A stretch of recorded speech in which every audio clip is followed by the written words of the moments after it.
பகுதி 2 பாட்டும் மருந்தும். பங்கேற்கும் மாணவர்கள் நிதின், மோனிஷ், ஆதி, ஆகாஷ்.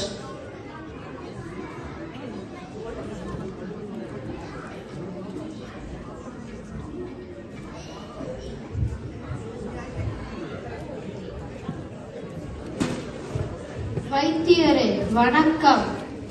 என்னப்பா, என்ன ஆயிற்று? காலை நொண்டி நொண்டி நடக்கிறாய். அக்காலை பொழுதினிலே முக்காலை கொண்டு மூவிரண்டு போகையிலே 5 தலை நாகம் ஆழ்ந்து கடித்ததுவே. உன் பாட்டிற்கு என் பதில். பத்திரதன் புத்திரனின் மித்திரனின் சத்துருவின் பத்தினியின் கால் வாங்கி தேடி. என்ன நடக்குது இங்க? கால் என்னாச்சு கேட்டதுக்கு அவர் ஒரு பாட்டு சொல்றார். அதுக்கு இவரேக பாட்டிலே பதிலும் சொல். ஏதோ பாம்பு கடித்து விட்டது என்று சொல்கிறார். ஆனா சற்றென்று வைத்தியம் பார்க்காம 7 மலை தாண்டி 7 கடல் தாண்டி என்ற ஒரு பெரிய கதை சொல்கிறார் வைத்தியர். சரி சரி, நாமையே வீணா மண்டையை போட்டு வச்சுட்டு அவர்களிடமே கேட்கலாம்.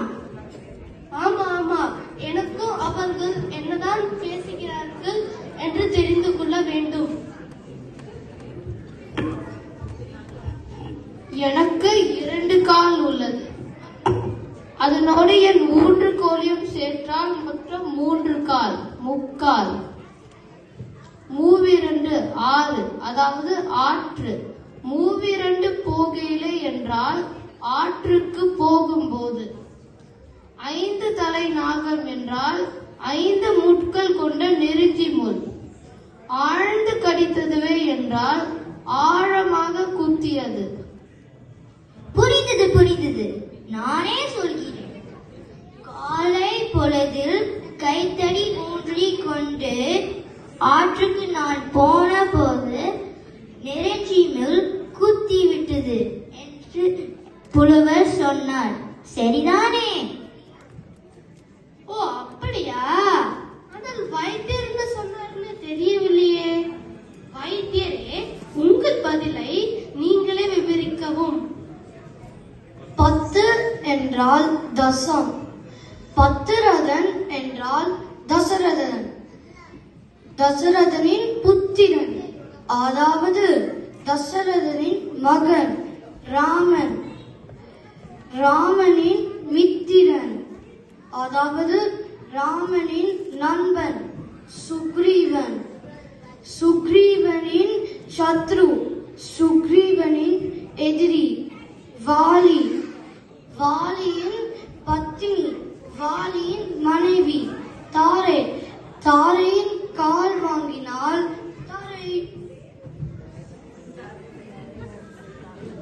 ஓ, தரையில் தேய்த்தால் காலில் குத்திய முள் உதிர்ந்து விடும் என்று சொல்கிறார் வைத்தியர்.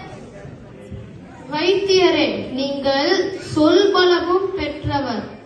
பாட்டுக்கு பாட்டு என்ற விளையாட்டு இப்படிதான் ஆரம்பித்ததோ?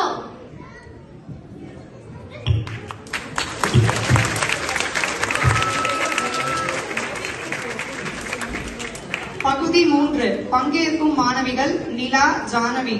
அது இது எது.